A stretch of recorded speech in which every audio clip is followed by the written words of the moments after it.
আমরা আজকে পৌঁছে গেছিলাম কয়লা সড়ক হইচই সংঘের শ্যামা প্রতিমা উদ্বোধনী অনুষ্ঠানে, যেখানে রাখা হয়েছিল একটি ক্রিয়েটর মিট আপ।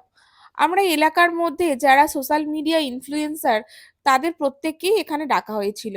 সবার সাথে তো আলাপ হয়ে ভীষণই ভালো লাগলো। আর এইটা হলো এবছরের এখানকার রানীমা। কত সুন্দর না প্রতিমাটা! তোমরাও কিন্তু অবশ্যই এসো, পারলে একবার এই প্রতিমাটি দর্শন করতে। তারপরেই আমাদেরকে ডেকে নেওয়া হয় স্টেজে এবং উত্তরীয় আর স্মারক দিয়ে আমাদের বরণ করে নেওয়া হয়। কয়লাসর পরিচয় সংঘ তথা কয়লাসরবাসীকে শ্যামা পূজার আন্তরিক অভিনন্দন ও শুভেচ্ছা জানাচ্ছি।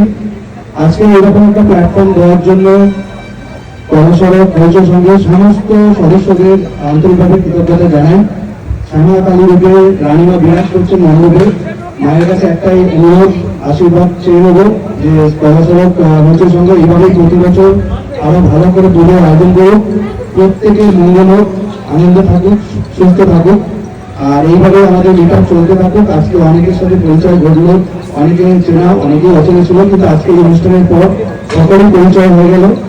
অলরেডি একটা গ্রুপ ক্রিয়েট করেছিল, সেখানে একটা পরিচিতি ঘটেই ছিল, তো আজকে সামনাসামনি পরিচয় ঘটলো। আরেকবার কয়লাসর পরিচয় সম্পর্কে কৃতজ্ঞতা এবং ধন্যবাদ জানিয়ে আমার শুধু বক্তব্য শেষ করলাম। প্রত্যেকে ভালো থাকবেন।